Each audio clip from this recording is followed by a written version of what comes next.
Chief Minister of Koshi Province Uddhav Thapa has secured the vote of confidence once again. Thapa passed the floor test as 47 votes were in his favour and 30 were against him. However, main opposition CPN-UML is making preparations to initiate legal proceedings against Thapa once again, as he had the backing of Israel Mansouri, who chaired the Koshi Provincial Assembly meeting today. Good evening, I'm Sarah Sapsanama. Let's begin with the headlines of the hour. Chief Minister of Koshi Province Uddhav Thapa secures the floor test with the chair of the Provincial Assembly meeting voting in his favour. CPN-UML raises question on legitimacy. Detainees at a juvenile detention centre in Bhaktapur protest the death of a detainee. Attack police and free the centre. Out of 221 detainees who escaped the centre, 194 in custody. A new report by Human Rights Watch accuses Saudi border guards of mass killings of migrants along the Yemeni border. Says hundreds of people, many of them Ethiopians, were shot dead. And Nepal women team up against Hong Kong in the T20 International Series that kicks off tomorrow in Malaysia. Nepal playing the series in preparation for the ICC World Cup Asia region qualifiers. Chief Minister of Koshi Province Uddhav Thapa has secured vote of confidence. Thapa secured the floor test after Israel Mansouri, who chaired the Provincial Assembly meeting today, also took part in the voting process. Deputy Speaker of the Koshi Province Assembly, Sirzana Anwar, entrusted the responsibility of running the Provincial Assembly meeting to Mansouri by informing that she was unwell. Mansouri had handed the responsibility of chairing the meeting to Geeta Timulsena and took part in the voting process. After Mansouri's participation in the voting, Province Assembly members of CPN-UML protested and chanted slogans at the Assembly meeting. Amid the chaos, Mansouri announced the result of the floor test. Out of the 93 members in the Koshi Provincial Assembly, 77 were present at the Assembly meeting today. Among the members present at the meeting, 47 voted in favour of Thapa, while 30 voted against him. The Chief Minister in Koshi Province needs at least 47 votes to clear the floor test. The opposition has raised question on the legitimacy of Mansouri participating in the floor test. In our Public Voice segment, today we've asked people in several provinces what they think of the unhealthy developments at the Provincial Assembly with regards to government formation. Let's take a look at what they had to say.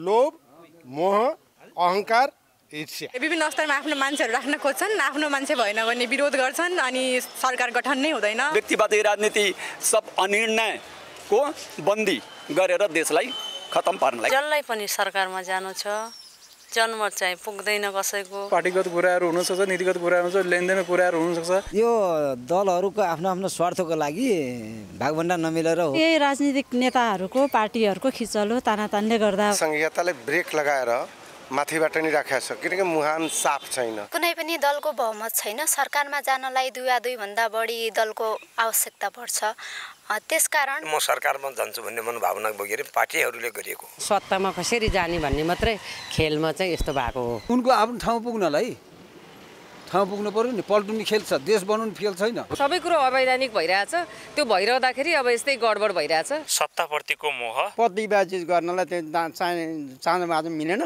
त्यसकारणले चाँजोमाझो मिल्न खोज्छन् मिल्दैन प्रदेश सरकारहरु स्थापना भए पनि स्थिर नभइसकेको अवस्था केही व्यवस्थापन नमिलेको कारणले व्यक्तिगत राजनीतिक इच्छाहरु परिपूर्ति हुन नसक्नेका कारणले गर्दाखेरि चाहिँ यो अस्वस्थ खेल भइरहेको यो माथिकै कारणले अब गठबन्धन हुने अनि सरकार बनाउने अब हाम्रो प्रदेशको त अलिकति अङ्कगणित पनि त्यस्तै छ संघबाट नै केन्द्रीकृत रूपमा राजनीति चलिरहेको हुँदा प्रष्ट रूपमा नीति नल्याएर नियमहरु चाहिँ सरकारले जुन ल्याउन सकेको छैन त्यसले चाहिँ गर्दाखेरि चाहिँ खिच्चातानी ल्याएको छ यी राजनीतिक पार्टीहरु जहिले पनि सत्तालाई नै सर्वोपरि ठान्ने जुन मानसिकतामा जुन कुरालाई लिएर अगाडि बढिरहेको छ यसको प्रमुख कारण यो हो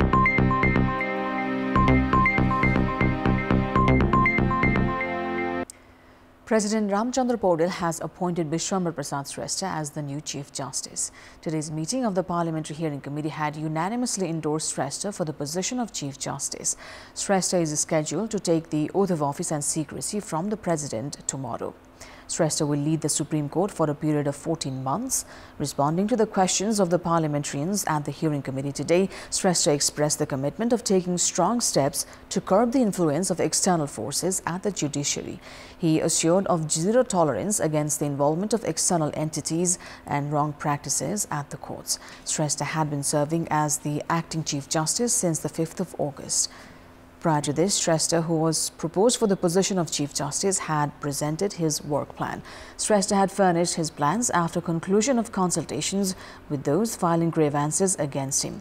Plans presented by Shrestha include stepwise improvements, management of resources, workload of courts, human resources and budget, improvement in management of cases and implementation of court verdicts, among others. He has also presented plans for development and implementation of information technology, judicial good governance, increasing public access to justice, judicial independence and physical infrastructures of courts.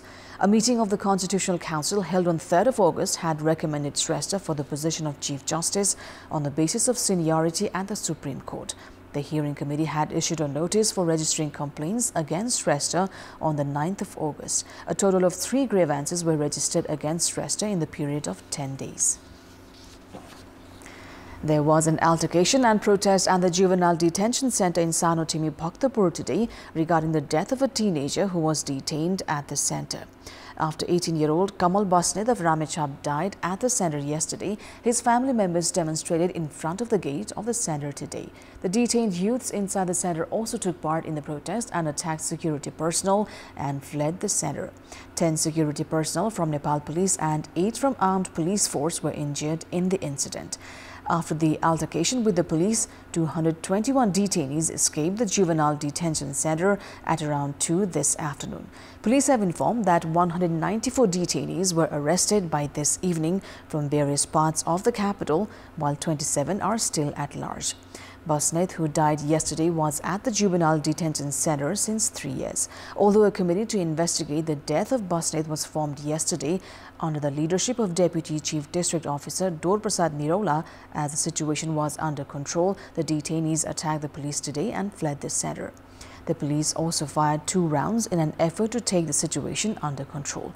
The police have said that the cause of the death will be determined after receiving the post-mortem report. The Juvenile Detention Center has been run by an organization called UNICEF Nepal. The Ministry of Agriculture has said 92% of the arable land in the country has been used for plantation in the ongoing fiscal year, while it was 95% last year.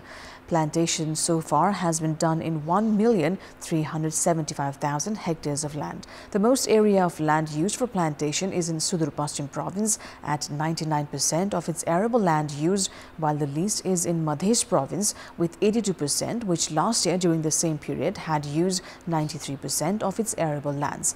Lack of timely rainfall has been attributed as the reason for it. The ministry has said around 1,488,000 hectares of land is used across the country every year for agriculture. Dengue infections have been reported in all districts of the country except Mugu and Humla. 10 people have died due to dengue in Sunsari so far, while Udaipur and Palpa have each reported 1 death. In the past 6 months, 16,000 infections were reported, with more than 8,000 cases recorded in the past 3 weeks.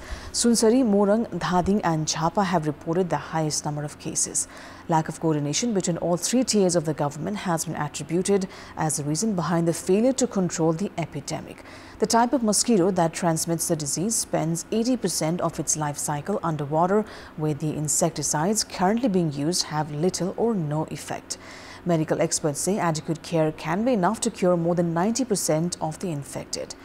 It may be recalled 88 people had died last year due to dengue in the country, with 54,784 infected.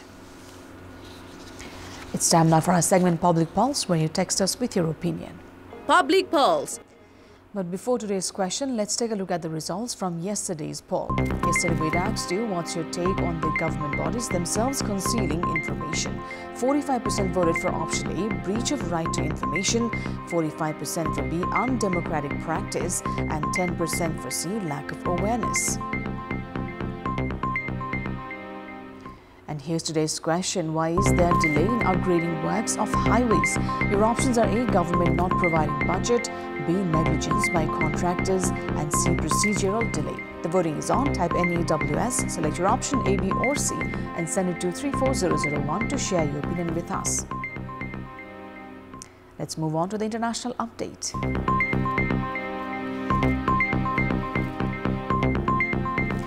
Saudi border guards are accused of the mass killing of migrants along the Yemeni border in a new report by Human Rights Watch.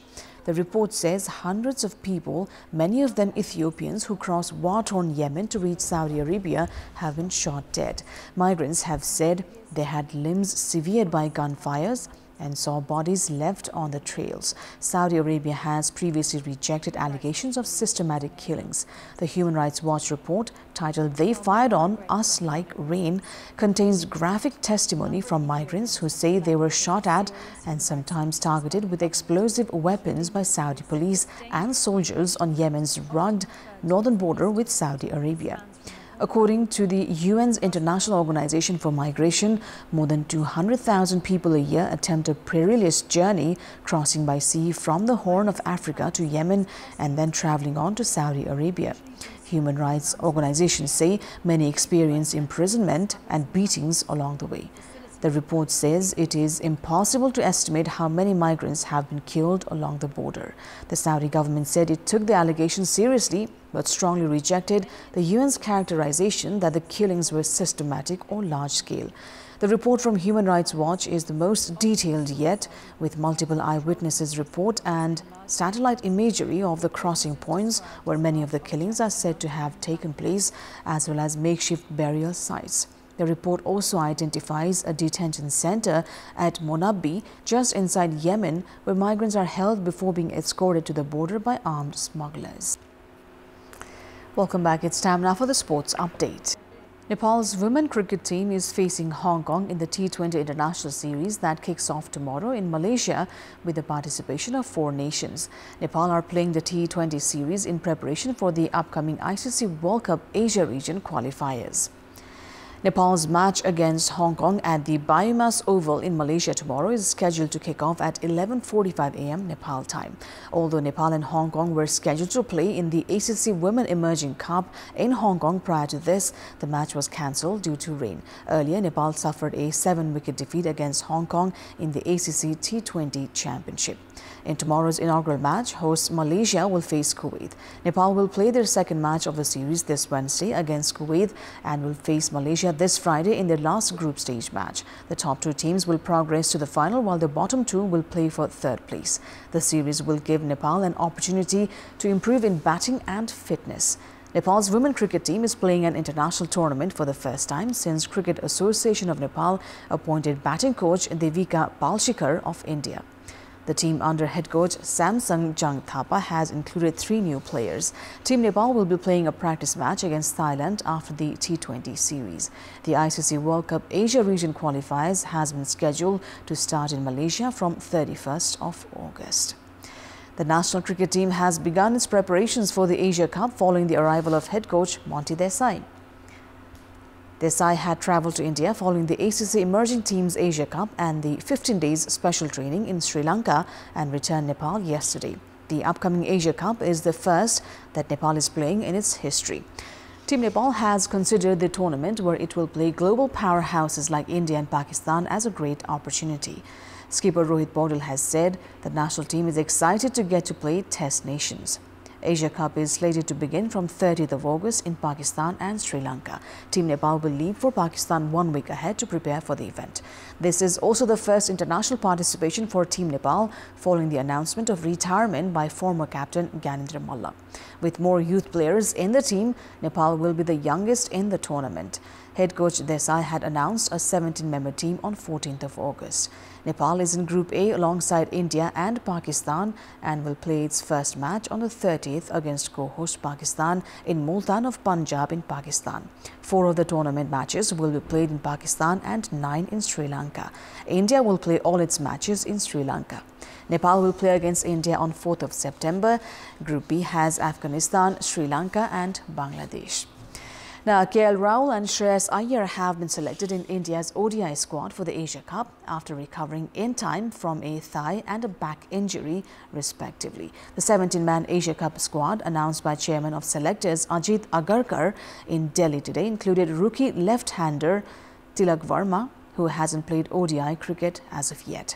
Fast bowlers Jasprit Bumrah and Prasidh Krishna, who made the international comebacks during the ongoing T20I series in Ireland after recovering from back surgeries, were also selected. Mohammad Shami made a comeback after being rested for the entire tour of West Indies, while Mohammad Siraz and all-rounders Hardik Pandya and Shardul Thakur complete the pace attack.